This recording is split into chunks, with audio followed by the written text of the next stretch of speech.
Hey guys, so Jared Leto has been cast as Morbius in a Sony solo movie for Morbius, and that's an interesting idea. So I think it's going to be cool to see where things go with this. Now these solo Sony movies that are not connected to the MCU, they go back and forth. Venom connected. I feel like the Sonys they want it to be connected to the MCU, but Kevin Feige is going to be like, nah, no. So unless Kevin Feige's name is on it, I'm pretty sure that the Venom movies, these Morbius movies, Silver and Black movies, which I think has probably been canceled.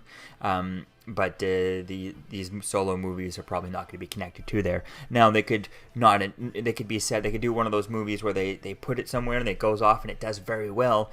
And there's no mention. There's nothing about it that says it is. Nothing about it that says it's not. Kind of like the first Deadpool movie. The first Deadpool movie didn't really say where he was in. It never really mentioned what timeline he was in. They could have just said it was part of the MCU had they not done the thing and they did in the second Deadpool movie. But I think this having Jared Leto play more in a Morbius movie, I think could be an interesting idea to set up the character and see how it goes.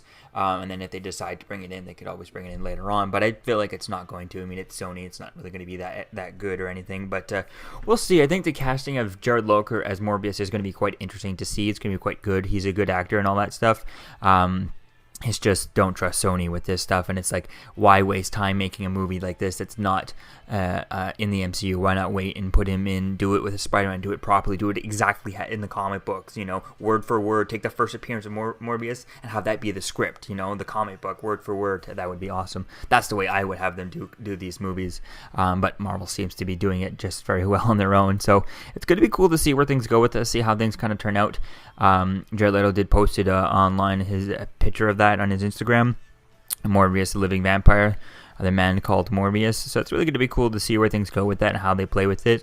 If I'm not mistaken, in the comic books back in the day, they made him the living vampire because they could have him be an actual vampire, a dead vampire, because that was part of the comics code before they had to change things. So it'll be cool to see how much they play with that, him being a living vampire and all that stuff. So let me know what you think, guys, about this, about Jared Leto as Morbius. Do you think this is interesting? Do you think this is a waste of time? They should just focus on MCU movies and stop with these complicated, these unconnecting random movies by Sony just to waste time, I mean, I feel like it's just kind of annoying to see that. So we'll see where things go with that, and I'll see if I end up seeing these movies, but probably I will end up, but we'll see. So let me know what you think, guys, about this, about Jared Leto as Morbius, and I'll see you guys in the next video. Peace out. I'm Captain America, here to talk to you about one of the most valuable traits a soldier or student can have. Sometimes Subscribing is the key to victory. Sometimes it leads to very little, and it seems like it's not worth it. And you wonder why you waited so long for something so disappointing. How many more of these? You're still here. Don't forget to like, comment, and subscribe, guys. Peace. It's over.